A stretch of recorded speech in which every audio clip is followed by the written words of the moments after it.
Welcome to Ep.3 of WIL Digital Talks.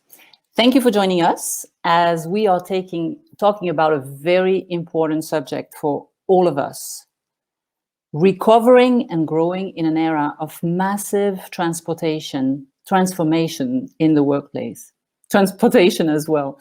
McKinsey just released a report on post-pandemic workplace trends. The COVID-19 crisis has really supercharged transformation driven by automation and digitization.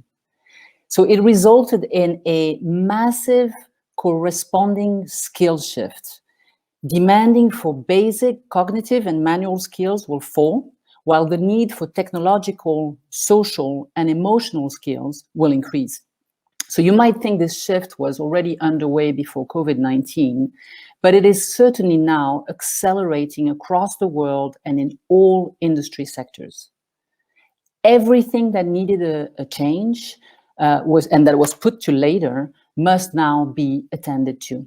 So, for example, the urgency to develop employee skills with the objective of giving them the flexibility needed to evolve their occupation. So, however, many realize that their organization are not really prepared for such a major shift. Training and reskilling are essential and will act as the major levers to bridge the skill gap. But a company needs also to assess its culture and adjust its talent model as a whole to allow new talents to emerge and to innovate. And what about us on a personal level? We need to assess ourselves, take stock of what this crisis has done in and through us. How has it impacted our views on our career growth? What type of skills do we need to thrive in this new era? So each month, we invite change agents, men and women who are changing the game in their respective fields, people who stand for excellence in what they do and will inspire us to act in our own lives and spheres of influence. This episode today is 100-minute long. We're kicking it off with a chat here on main stage, followed by an interactive workshop in the breakout session. So we thought also that you would like to meet with one another. So before you leave us, we invite you to attend the speed networking session where you can meet random guests for 3 minutes chrono. We really hope you enjoy and take advantage of the conversation we're going to have, that you leave inspired and with actionable tips. And I am delighted to start this episode with a discussion that promises to be very, very interesting on what it looks like to lead in times of tectonic shift across very different industries. So let me introduce now to our speakers, starting with our moderator, Patrycja Riera. Patrycja is a leadership development expert, and she's also an academic researcher. She founded Inclusionem to support organizations and building felt and measured experience of inclusion. She will be leading the conversation now with our guest, Rene Smit, Human Resources Senior Director for Asia and Global B2B for DURACELL, Haitham Mattar, Managing Director for Middle East, Africa and Southwest Asia for IHG Hotels and Resorts, and Niki Frank, CEO for South Asia for DHL Global Forwarding. Welcome to all of you, and really thank you for accepting this invitation. Patrycja, the floor is yours. Thank you very much, Sophie, and welcome to all of you, our panelists, but also all of you who joined this conversation today. And I'm pretty sure we'll add later on in workshop some thoughts as well. Everything, as Sophie said, has changed in the past year and a half, and we've seen an incredible shift in organizations, not just struggling with the pandemic, but some of them were actually thriving and needed to step into that new season and completely new era. And so apart from the organizational changes, each one of us went through specific changes in life, and we needed to reinvent, reskill, change the way we work, change the way we live, change the family contract as well. So today in this conversation we're having together, I want to kick it off with a little bit more personal question to all of you. How has this season, the COVID-19 crisis, all these changes, how has it shaped you personally and professionally? Where is it that you needed to learn something new, or you needed to step up? And I want to start with Rene. And you know already that Rene is from DURACELL. She is the Senior Director for Asia and Global B2B. She has more than 20 years of experience in the HR strategic sector. And I know Rene a little bit personally, and I know she's all about purpose, integrity, and making sure that organizations are living not just the performance operational life, but that purpose, and people are thriving and growing. So Rene, to you, what has happened to you the past year and a half? Where have you changed? Thank you, Patty. Well, what an incredible question. I gave it a bit of thought, and I'm like, if I take a step back, we were supposed to pack up and move. We were all planned to relocate to Singapore, and then everything got stopped. And we were like, I'm not sure, because I took on a new assignment in Asia, never worked in Asia before. And I think the one conclusion that I came about was nothing is impossible if you put your mind to it. Because if we adapt, that adaptability, we talk so often about change management and moving with the change, because everything is evolving constantly around us. But when it affects you personally and your family, and how you think, well, how am I even going to remotely do it? Because of the way that we were used to operating in a very specific methodological way, the way that we were operating, if we didn't have the face-to-face contact, how is that even remotely possible to build new relationships? But through technology and through mindset shifts, I think for me, it was more around having to adjust my personal agility and way of change by living it and literally putting that more to practice than just it becoming one when it suits us and we work through those things. So from a personal standpoint, it was more of that adjustment of reshifting priorities and focusing on step changing into anything is impossible if we put our mind to it. I think it's interesting what you said, because we hear so much that organizations in the current world need to be agile. And then we also need to be agile to support those organizations and move with the changes. So Haitham, the same question to you. You are working for IAG now. Though before you've worked as an advisor to the Saudi Ministry of Tourism, you were the CEO of Ras Al Khaimah Tourist Development Authority, and you are actually a special advisor to the Secretary General of the UN World Tourism. So you are a vision man. How has it been for you in this season, and what have you seen has changed for you? So look, if we just rewind for a bit and think about 2020, where we just started a new decade. Coming right from a very strong year in 2019 across the industry, UNWTO forecasting 1.8 billion people traveling across borders. And obviously this sheer speed had come to a halt, a slowdown, and then a halt. But to be honest, I think it gave us an opportunity as an industry to step back and reflect. That sheer speed had potentially blinded us from what was really important for us as individuals, for our industry, for our business, for our owners, for our guests.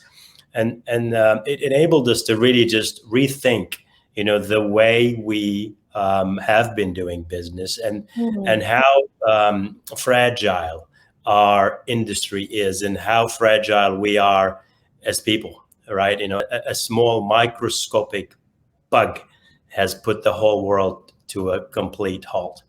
So there was the good, the bad, and the ugly. And I think if we just really focus on the good that came out of this pandemic, unfortunately, many lives were lost, and that's the sort of the ugly. And the bad is, the businesses got hurt, people got furloughed, and IAG, like any other company, had to make very difficult discussions. But I think that the good in this is it really allowed us to just rethink the way we're doing business and allowed us to reforecast our future should another crisis come. And rather than us becoming crisis managers, we become resilient. So there's something about being future-proof for whatever is coming, the unknown that is coming. Thank you. And Niki, you're now in India, and we know that it's the part of the world it's still struggling quite a lot, and you guys going through some hard times. You have moved there from Germany, where you've, before that role that you're holding right now, CEO for South Asia, you were the head of global strategy for DHL. Before that, you were part of BCG. So I think it's very easy to say that you love strategy. You love strategy, you love planning, you like to make sure that there are steps to achieve whatever plan, whatever goal is there to achieve. Now, how has it been for you in this pandemic personally? What is it that you've noticed you needed to shift and change? Yeah, thank you, Patrycja. I certainly cannot deny my affinity for strategic topics. I mean, on a personal level, I must say I definitely improved my multitasking, right? From managing a management team meeting with my direct reports to at the same time ensuring that my older son dials into his classroom session, preparing a snack for my younger one, and taking a delivery from the Amazon guy occasionally. So doing all of that at the same time while trying to not let anyone notice what's going on has been the new norm. But on a professional and more serious level, what was interesting for me is that I was in India for 9 months, so got to know a new team, started to develop relationships with customers, with employees, with colleagues, and while I would say I was on a good path there, when we were suddenly forced to work from home, the relationship I had, especially with my direct reports, by and large intensified, and they grew much stronger and closer, which is counterintuitive, as you would say. You can no longer meet face to face. You cannot have these occasional chats in between over a coffee or over dinner, but you're forced to do it virtually. And yet, I think the relationships grew stronger and more intense. And that is also something that helped me when a few months back, I also took over the responsibility for a couple of additional countries in South Asia. And the normal thing you would have done without a pandemic is you would travel there, you would meet the teams, you get introduced. And I haven't been there since. I'm responsible for these countries because I couldn't travel. But still, I would say it's been working pretty well, all virtually. And that's an amazing thing. So what I'm hearing from all of you, that this was a season of actually going deeper.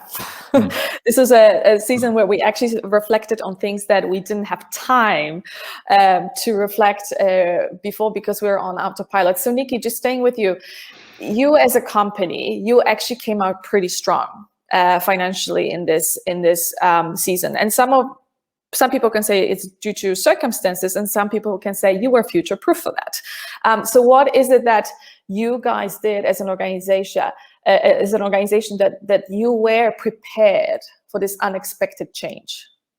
Yeah, so I obviously have to come back to the topic of strategy here. So I would say our strategy was quite future-proof, looking and preparing for trends like e-commerce, which has accelerated massively throughout the last year. But I think more importantly, it was that we stayed true to our 3 bottom lines. So as a company, we focused to be the employer of choice, the provider of choice for our customers, and the investment of choice. And if I just look at India as an example, being the employer of choice, it was very clear for us from the beginning that our first and foremost priority is the safety and the health of our people. So first thing we try to make sure is that everybody is safe. Second thing is we try to make sure that people can continue to work from home, which is not the easiest thing in India. People have very different environments there. They don't have stable internet connectivity, let alone a proper desk or a room to work on at home. But we supported them where we could with internet dongles, with Wi-Fi setups, or even additional furniture, just that they wouldn't have to sit on their bed to work all day on their laptop. And then the next thing was that we ensured we also stay very close to our customers. Shifting it completely from being present with them face to face to doing it virtually. And I think by staying close to that, it's really that we could overcome the challenges jointly as a team of employees, but then also together in partnership with our customers. And I think a crucial aspect in that, from my perspective as the country manager, there has been trust, because in an Indian culture, typically very hierarchical, people pay a lot of attention to FaceTime. So you need to be in the office, you need to be present, you cannot leave before your boss is leaving the office. And that has been turned upside down with the lockdown. And so with developing that trust, I think we've come a long way. And again, there to close the circle, that has been part of our strategy already a few years back. As a company, we've started to focus on a set of leadership attributes that gradually we've started to cascade into the organization. And I think people only really realize what these leadership attributes mean since they have to apply it now. And one of them is actually having and creating trust. And that is something that has paid off big time for us, because we were able to manage the business throughout the last 15 months or so. It's very interesting, because I think, this COVID-19 pandemic, it has showed that digitalization is extremely important, and those who were ready for it have really taken an advantage of that. Haitham, your industry, completely different story, isn't it? Wherever you look in the world, there are challenges, and there are people leaving their jobs as well. So how do you then look at this whole concept of being agile and being visionary in a moment that is so tough for you? What do you see? Look, we talk about agility, we talk about flexibility, which is both very critical to any business, right? But when flexibility is actually considered an operational ability, but at the same time, agility is a sort of a strategic ability that actually enables organizations like ours to establish your vision. And whilst that's the case, but in fact, if we think about the flexibility, it's actually an agility capability amongst other capabilities. So, right, if you think about responsiveness, and if you think about speed, those are agility capabilities. And I think IHG was well placed in that, where the priorities of IHG has actually enabled IHG to focus on what we call our next strategy. So it focuses on people, on planet, and well-being of our employees. And there's two things that have allowed organizations, like ours, to stay on their feet. And whilst IHG, like many other companies out there, had to make difficult discussions, I think the way and the speed and the agility of response IHG has taken, and the respect it has actually paid to treat employees, whether it's furloughs or whether it's reduced salaries, or I think we were probably the least impacted amongst our competitors, because of the way that was managed and the way that was handled. So in the company's vision, that what we call true hospitality for good, and we say, look, tourism and hospitality is a force of good, and that force of good is what allowed the vision of true hospitality for good to think deeper about people's well-being and the business. So whilst we put our owners and the business top of mind, but also we continue to keep our colleagues and our team members at everything we do, and when we think about the future of our business. So in these difficult times, any organization thinks disruptive growth and thinks about doing the unconventional to achieve disruptive growth, but it's actually the agility that some organizations miss, and many organizations lack what I call the sort of rare commodity nowadays, which is energy. And then I think the word is littered with geniuses and people with great ideas that miss the execution energy. And I believe this is where the leadership at IHG has made a great impact on the business, by ensuring that we have leaders that are well fit with energy for execution. So when I'm hearing both of you, Niki and Haitham, what you're saying, there's something. Yes, we need to be prepared from the strategy, structure, or processes, systems, whatever it is. We need to be prepared as an organization. But at the end of the day, it's all about people and how we use that to support our people. So Rene, to you, as our people expert on this panel, no pressure. What have you noticed that is shifting when it comes to talent and people globally?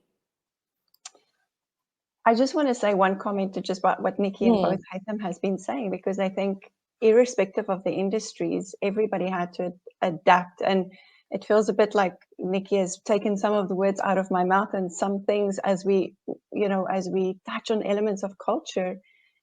But I think the like-mindedness, whether that relates to energy or anything, brings our ability then to transform these things. So when we talk, for us specifically in DURACELL, what we want to do is to create more value for our employees through the flexibility that we've created. But that flexibility for us relates to the location, but also ideally to improve overall health, well-being. We have been in the process of giving up office space. So in some ways, we've just been going the opposite of what some companies are doing to create more flexibility for our employees, to manage work and life with remote work support through providing the necessary hardware, upgrading our technology, training our leaders, very similar to what Niki and the team has also been doing. But we've also gone deeper to train our organization on how best to thrive in a virtual world. What we've also tried to do is to redefine how any potential future office space that we might have into the future will serve more as collaboration spaces, where people can come and have that time to meet, connection, as we don't get that opportunity to meet face to face every day. And then for that creativity, a little bit of what Haitham was referring to, that energy, how you bring that into play. And then lastly, it also creates opportunities for individuals to take regional or global roles without relocation, very similar to in my case. And we see this as an ongoing future advantage towards career development, as well as talent attraction. In the process of just hiring a few people recently in the organization, this has been one of the things that has stood out for them, their ability to permanently work from home and manage work and life a lot more effectively. So from everything you are guys saying, and what we're seeing more of in the organizations and in the business media, in academic articles right now, there's something around understanding why we're doing what we're doing. Why, as a company, are you here in the world? So, Niki, just a question to you, because I know that DHL has been very much focused on purpose and leading with purpose. So you as a leader, but also your organization, you have been very purpose-driven in those crises and before the crisis as well. Can you tell us why you think it's important, not just for organizations, but individuals to have that in order to thrive in the post-COVID world? Yeah, absolutely. So, I mean, our company's purpose since more than a decade or so is connecting people, improving lives. That's in essence what we do as a logistics company by transporting goods from A to B and bringing it to people. We used to have nice image films there with prototypes being shipped around the world, helping businesses grow, life-saving medicines or other things, which up until I would say a year and a half ago were pretty people had to put a lot of thinking into this to identify with that. Still, employees can connect to it somehow, but I think the last 15 months or so have brought this purpose really to life. I mean, everyone in the organization, in my team in India, knows what it now means to connect people and improve lives. Because of the shipments that we handle every day, it's just really literally saving lives. I mean, just 2 weeks ago, I got up in the morning and checked my emails, and one of the emails had a subject line saying, "Thank you, you saved 5 lives today." So I went through the text, and it was an acknowledgement from one of our customers, because we had shipped a cargo of ventilators from Singapore into India, And my team stayed up all through the night at the air cargo complex to clear the goods from customs. They were loaded on a truck. They were brought to a hospital, and within 2 hours, a couple of the units were unloaded, and 5 people were intubated with the ventilators. So, I mean, these examples, they really get people going. It's not common, or it's not typical that people have to work through the night, stay at an airport or at a seaport. It's not the most safest area. It's not the most pleasant area, but they do it. And that they certainly don't do it for their pay, but they do it because they identify with their job and they see the purpose of what it means if they do this and if they get the job done. I think this is, on the one hand, very important in the current situation, because if these colleagues wouldn't do their job properly, then this would have severe consequences down the line. But it's also very important going forward, because we, like many other industries and companies, are struggling for talent. And I think we're moving into an era where talent have more choice, right? It's no longer kind of an employer market, it's an employee market where the employees can decide where they want to work, how long they want to work, whom they want to work for, which equipment they're going to use, what they want to get paid, how many holidays they want to have. And if you have some additional advantages by being a company that provides them with a purpose, where they go to their job in the morning and they come back in the evening and think, I've done something valuable to my life, to other people's life, I think that is an important part, and we're blessed in a way that we have a very clear purpose and that we can live up to that. So in terms of talent and finding the right talent, hiring for the right talent, Haitham, for you, in your industry, but also what are you noticing when you're speaking with leaders around the world? What are you noticing are the conversations around what are companies now looking for in people comparing to before the pandemic? Good question. I think, look, in the majority, people are looking for attitude more than skills and experience, and I think it's critical to rethink the way people have been hiring, because through time we've been hiring based on experience, but not based on fit for future. So the triple F effect that we say, people who are fit for future and ready to adapt and adopt change, right? And this is really more than how important it is to have the experience. Also, a rare commodity today is taking the initiative, right? And we find this becoming even more rare today. And companies and organizations are looking for people who have the energy to take the initiative and drive change. And as we talk for purpose, so when we're talking about talent, again, I'd like to link to what Niki was saying. So we all know how difficult it is to work for an organization that doesn't have a purpose, but we also know the value of working for an organization that does have a purpose. So IHG's purpose, for example, is true hospitality for good. And that reflects, or help us reflect, the passion that we have to change the world for others, for ourselves, for our guests, and also the planet. So the millennials, the Generation X and Generation Z, are looking to work with organizations that have a purpose and that actually take sustainability seriously, because they want to contribute to sustainability. They want to contribute to preserving our planet. And they associate themselves better and more with organizations that have such a purpose. I think it's interesting because I think quite often we're so focused on as an organization's financial performance. How can we get as much profit as possible? But at the end of the day, we're entering that era where we are asking ourselves, will the world miss us as an organization if we don't exist? There's something. I want to give you a small important piece of information on a study that we have done quite some time back that shows the correlation of employee happiness on what we call and measure called RevPAR, so the revenue per available room. And you think, what's the correlation with those two? Where's the connection? So the study showed that when employees are happy, they actually pay more attention to guests' needs and anticipate their needs. Guests are happy, so you have repeat visits to that particular organization or hotel or company that is giving you that level of service. And guess what? You're happy to pay a little bit more because you're being called by your name, you're being recognized, and you're getting your needs anticipated rather than having to ask for it.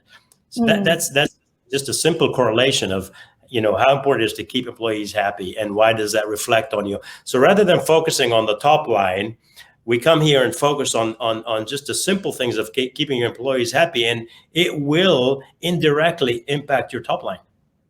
Yeah, that's very true. So Rene, just in the interest of time, because we are actually about to wrap up our conversation for today. Now, talking about that talent and all the changes and purpose and attitude, character, initiative, purpose from the leadership perspective. As leaders, what are the qualities that we need to actually step up and step in order to lead in the way that actually brings that energy, brings that team effectiveness, and bring, at the end of the day, the financial aspect as well? Patty, I would say one word, and that's trust. Niki was referencing to it earlier. It's very much one of our 4 company values as well. We have ownership, collaboration, and integrity complementing it. Just want to share an interesting fact. Our company has only been formed in 2016. And that was at the heart of everything that we did and developed. The DURACELL brand has been in existence for many years. However, the company as it stands today has only been operational for 5. So when COVID hit, 4 years into the running, this was really put to the test. Within the same day, it was decided that we will work from home completely. It changed everything of how we did it. And that value system that we put in place, I tell you, it was truly loved. Not just words on a display wall. It's so easy to put those things on a display wall, and we want it, but we are literally living it and breathing it on a daily basis. We found that people even had higher levels of accountability and personal ownership, very similar to what Haitham was also saying. I think the other part for individuals and for companies to be mindful of is communication. I think for all of us, that is still very much a work in progress, but that different connects and layers to the organization, whether that starts off with, depending on the situation during COVID, we did it daily, literally with individuals, with teams, then it became weekly, and then it became maybe monthly. And I think that's still an ongoing opportunity that we have as leadership within the organizations to drive that communication, to make clear our intentions of what it is that we are going to achieve and how we're going to achieve those purposes together through an element of partnership, and bringing those things to life through a proper value system and that culture of ownership and owning it. And whether we call it happiness or joy, but I agree, it's what we bring, because we bring our whole self as part of that total value proposition, not just the salaries that we get at the end of the month. So what I'm taking away, oh, sorry, Niki, go ahead. No, sorry, just if I may, Patrycja, add to one point to what Rene was saying is, I think an essential characteristic also is the ability and the openness to change and to adapt, and that on all levels, right? We require that from our employees who now have to work with a face mask on, with a face shield, in a full PPE suit if they go out into the cargo complex. Others, we mandate them to work from home in a difficult environment, and things that they used to do physically, they now have to do virtually. And arguably also for the leadership, we have to be open to change. No longer being able to physically control what every employee is doing, but generating that trust. So I think that openness to really change old habits and old ways of doing things is required on all levels of the organization to different degrees. I just want to say a big thank you for such a rich conversation, because I think you've all brought a lot of interesting points. And the one thing I am taking away, and Sophie will probably add to that as well, is remote work and allowing people to work remote is important. Digitalization, agility and purpose from the organization perspective, but from us individuals, there's also something about being open to change, courageous to take initiatives, character, who we are actually matters. So thank you so much for your contribution, for your thoughts, for what you think the trends are. And I'm going to give back the word to Sophie. Thank you all, because it was really a very insightful conversation, and I want to just add to what Patrycja was saying. What I take from it is that, you know, it was a terrible crisis, and we're not completely out of it, but it was such a revealer and a highlighter of what we stand for as individuals and as organization, that it is something that is going to bring us, all of us, globally as well, onto a complete different dimension. So thank you very, very much for accepting our invitation, for talking really candidly about your own respective experiences.